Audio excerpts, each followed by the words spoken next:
বিশ্বের জ্বালানি তেলের জন্য অত্যন্ত গুরুত্বপূর্ণ একটি সমুদ্রপথ হল হরমুজ প্রণালী। মধ্যপ্রাচ্যের তেল ও গ্যাসের বড় অংশ প্রতিদিন এই সংকীর্ণ জলপথ দিয়েই বিশ্বের বিভিন্ন দেশে পৌঁছে যায়। আর এবার সেই পথ ব্যবহার করতে জাহাজগুলোকে গুনতে হতে পারে মোটা অঙ্কের ট্রানজিট ফি। দীর্ঘ উত্তেজনার পর অবশেষে যুদ্ধবিরতিতে সম্মত হয়েছে যুক্তরাষ্ট্র ও ইরান। এই আলোচনায় মধ্যস্থতার ভূমিকা পালন করেছেন পাকিস্তানের প্রধানমন্ত্রী শাহবাজ শরীফ। শর্ত সাপেক্ষে 2 সপ্তাহের যুদ্ধবিরতিতে সম্মত হওয়ার পর এই নৌপথ দিয়ে চলাচলকারী জাহাজ থেকে টোল আদায়ের পরিকল্পনা করছে ইরান ও ওমান। ইরানের আধা সরকারি সংবাদমাধ্যম তাসনিম নিউজ এজেন্সির সূত্রে এই তথ্য প্রকাশ করেছে CNN। প্রতিবেদনে বলা হয়েছে, যুদ্ধবিরতির 2 সপ্তাহে হরমুজ প্রণালী ব্যবহারকারী বাণিজ্যিক জাহাজগুলোর উপর নির্দিষ্ট হারের ট্রানজিট ফি আরোপের বিষয়ে প্রাথমিকভাবে একমত হয়েছে তেহরান ও মাস্কাট। তাসনিম জানিয়েছে, এই জাহাজ চলাচল থেকে সংগৃহীত অর্থ যুদ্ধের কারণে ক্ষতিগ্রস্ত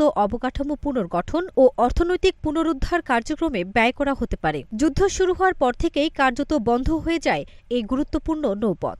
আন্তর্জাতিক শিপিং ট্র্যাকিং তথ্য অনুযায়ী যুদ্ধের আগের সময়ের তুলনায় বর্তমানে এই রুট দিয়ে মাত্র 5% জাহাজ চলাচল করছে। ফলে বৈশ্বিক জ্বালানি বাজারেও এর প্রভাব পড়েছে। তবে কিছু তেলবাহী ট্যাঙ্কার সীমিত আকারে চলাচল করতে পেরেছে। পাকিস্তান ও ভারত তাদের পতাকাবাহী জাহাজের নিরাপদ চলাচলের জন্য ইরানের সঙ্গে আলোচনার মাধ্যমে বিশেষ নিশ্চয়তা পেয়েছে।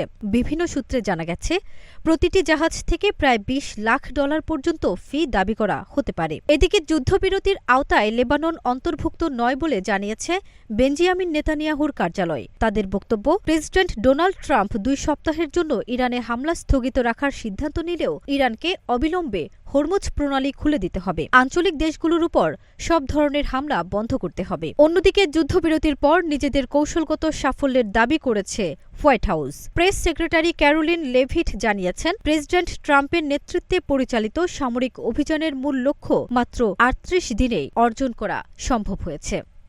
ফারজানা নিকিতা, নাগরিক প্রতিদিন।